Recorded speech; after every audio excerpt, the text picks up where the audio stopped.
G12 လေးတွေအတွက် grammar နဲ့ပတ်သက်တဲ့ short နဲ့ပတ်သက်ပြီးတော့သူ့ကိုဘယ်လိုအသုံးပြုရလဲဆိုတာလေး sharing လုပ်ပေးမယ်သင်တန်းလေးတွေစုံစမ်းခြင်း grade 10 11 12 grammar သင်တန်းနဲ့ grade 12 read the basic သင်တန်းလေးတွေစုံစမ်းခြင်း Telegram account @tinthong90 မှာစုံစမ်းလို့ရတယ်เนาะအဲ့တော့ should it use should ကိုအသုံးပြုတယ် when we think ငါတို့ထင်တဲ့အခါ the action ဒီဆောင်ရွက်ချက်တွေလှုပ်ဆောင်ချက်တွေဟာတဲ့ is necessary လိုအပ်တဲ့အခြေအနေဟုတ်ပြီเนาะလိုအပ်တဲ့အခြေအနေတစ်ခုမှာ should ကိုသုံးရတယ် or ဒါမှမဟုတ်ရင် when we think ငါတို့တွေးတယ်ထင်တယ် it is a fact เนาะ fact ဆိုတာအချက်လက်တစ်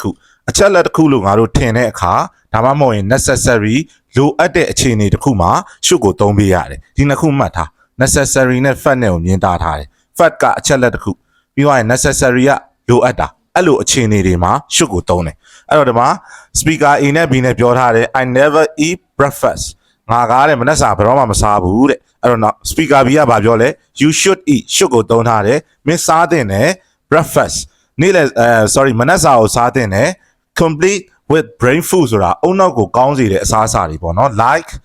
ကဲ့သို့เนาะ whole grain အစစ်အစမ်းတွေ dairy နှုတ်ထွက်ပစ္စည်းတွေ or fruit သစ်သီးတွေအဲ့လိုမျိုးမနက်စာကိုစားတဲ့နဲ့တဲ့ဒါဆိုရင်မနက်စာစားတဲ့နာကဘာလဲလိုအပ်လို့စားရတာ necessary လိုအပ်တဲ့အချက်လက်တစ်ခုဟုတ်ပြီနော် necessary လည်းဖြစ်တယ်မနက်စာစားရမယ်ဆိုတာ